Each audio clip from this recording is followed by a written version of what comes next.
Shalom, this is Joseph Shulam. I'm speaking from Jerusalem, from Netivyah Bible Instruction Ministries, and we are continuing our study of the parables of Yeshua. We're studying the parables in the context of the time and the place and the Jewish world of the first century as much as we can, in order to understand not only what we want to understand, but what the parables themselves meant in the first century, what Yeshua was trying to communicate through the parables for his listeners. We already said that each parable has a secret in it. Otherwise, there's no need for the parable. The parable is a way of saying things that are hard to say in a way that they can be palatable, that they can be understood by the people that need to understand them. That's why they use these short, pithy, sometimes humorous, and always stories with a hidden meaning in them. I want to share with you, before we get into the parables, one verse from the writer of the book of Hebrews. The book of Hebrews chapter 11 verse 6 says something that is very, very basic, foundational to both Judaism, Christianity, and Islam.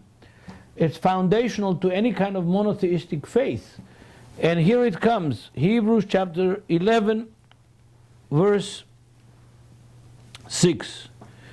And without faith it is impossible to please God, because anyone who comes to him must believe that he exists and that he is a rewarder to those who earnestly seek him. Now that several things in this verse that are foundational. First of all, if you come to God, you must believe that he exists. If you don't know that he exists, there's nothing for you to seek in God.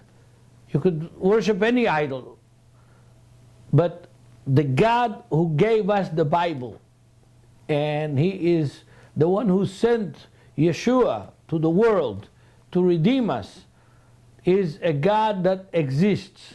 Not only does he exist, but he made everything else to exist. Everything that we see is the work of God, which he spoke into existence. And so there's no point to believe in God, to go to church, to go to synagogue, to be religious, without believing that there is God, exists, a real God, divine, master of the universe, creator of everything that we have and we see and we experience, and even the things that we don't see. That's the first thing that this text says. The second thing it says, he must believe not only that he exists, but that he is a rewarder of everyone who genuinely seeks him. That's a very, very important point. Because here we are human beings bound by our time and space and flesh and illness and weakness and getting old and all kinds of boundaries and limitations on our lives. None of us can fly like a bird, and none of us can transcend our time and space.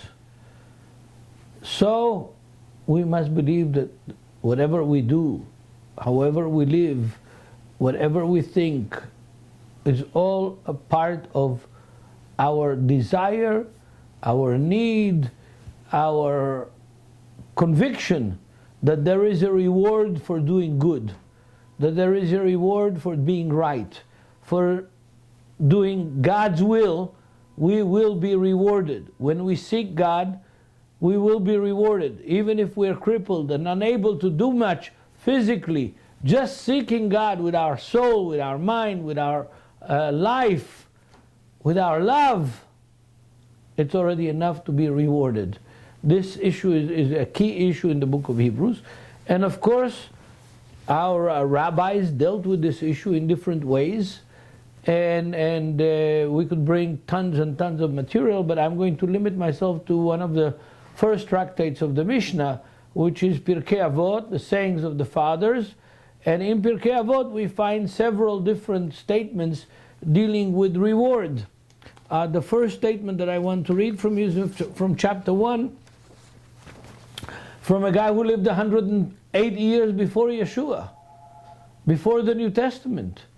A guy by the name of Antigonus of Socho. Socho is a town not far from where David killed Goliath. So Antigonus of Socho received the Torah from Simon the righteous. He used to say, "Be not like a servant who ministers unto his master for the sake of receiving a reward, but be like a servant who serves their masters not upon the condition of receiving a reward, and let the fear of heaven be upon you."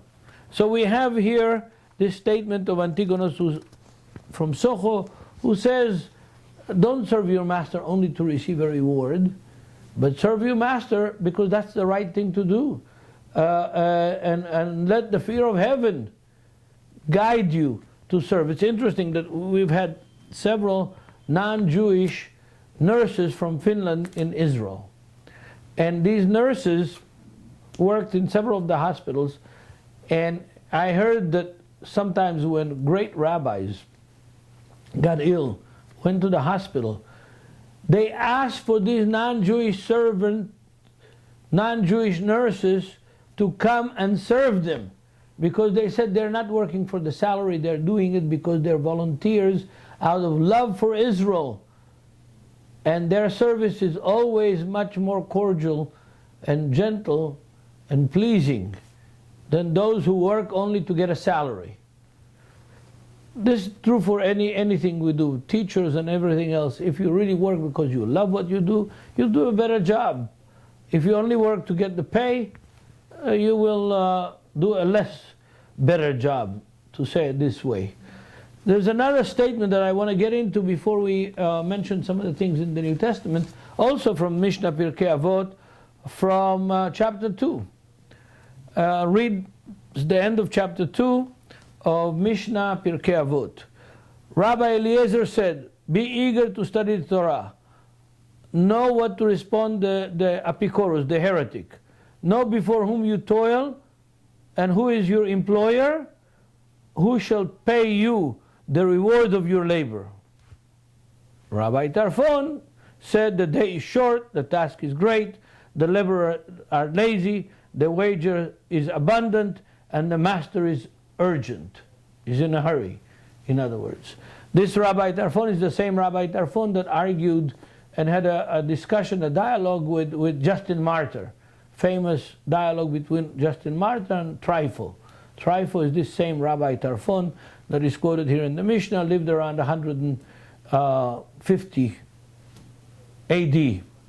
So, one more statement, the last passage of chapter 2. He used to say, "It is not incumbent upon you to finish the task, yet you are not free to desist from it. If you have studied much in the Torah, much reward will be given to you. For faithful is your employer who shall pay you the reward of your labor. And know that the reward of the righteous shall be in the time to come."